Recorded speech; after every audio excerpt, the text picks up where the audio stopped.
The New Content Hip Hop Channel is now available on all iPads. Go to the Apple Store, download the app. It's free. You can instantly start enjoying exclusive interviews, live performances, music videos, and much more. We are mobile now. Take us with you.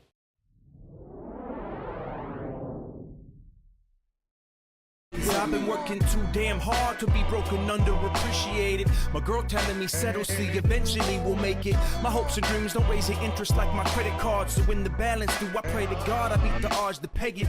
I grew up listening to all different kinds of music, and what happened to hit me and connect with me the most was like 60s and 70s soul music. And I actually got into 60s and 70s soul from 90s hip hop. Before I even had a concept of like what it was to sample or what beats were made out of, before I was producing any of that stuff, I was just listening to it. And I started finding these reading the liner notes and finding like contains a sample or contains a portion of this song. And I would look it up and be like, and realize, that's the original song they sampled to make beats out of whatever. And I got turned on to a lot of older soul artists, funk and soul artists, through finding it through hip hop samples. And I'm not talking about running from prides. I started writing this the day after Whitney died. We losing voices like the drunk chick that woo all night. So many legends lost and no one that matters in sight. I DJ, produce, and rap, and I really love doing all of them equally. But I really started with DJing first because it was the most accessible to me. My older brother DJ'd, and I used to sneak in his room, use his turntables and stuff, and eventually I saved up, bought my turntables. And it kind of spiraled from there. Like I would just DJ, my friends would come over, we DJ. At some point we started trying to freestyle rap and stuff, so one of us would DJ and the other kids would, spit rhymes and freestyle and stuff. And then from doing that, it turned into being like, yo, why don't we create songs? Around the way, they beg for change with a broken cup. That's why I'm not slowing up. Time slipping while I'm gripping with Cobra Clutch. You're old enough to know, young buck. They try to fold us up. I shoulder shrug and keep it moving by proving my flow's enough. It's definitely a process learning how to rein in certain parts. Like when I'm writing, I'll have trouble writing sometimes because I'll be thinking about something production-wise that I want to change as I'm writing. I'll be like, oh, I can say this and then I can change the beat and that. It distracts a little bit.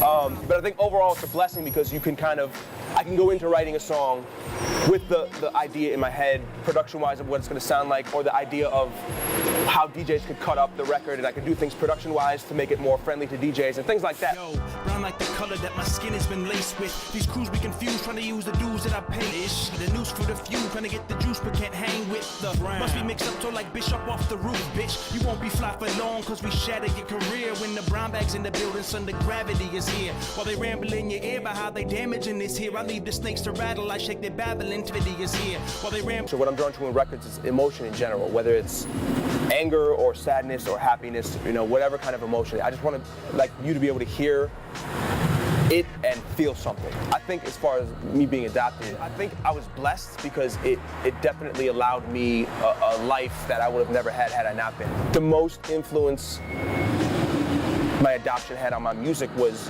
growing up as the only non-white, I'm mixed, I'm half white, half black, non-white person in a white family. I didn't know much about black culture and about African American culture because they didn't know, they were not black, so they didn't know. And I think I found a lot out about African American culture, black culture through hip hop and soul music, and I think that was part of my connection to it.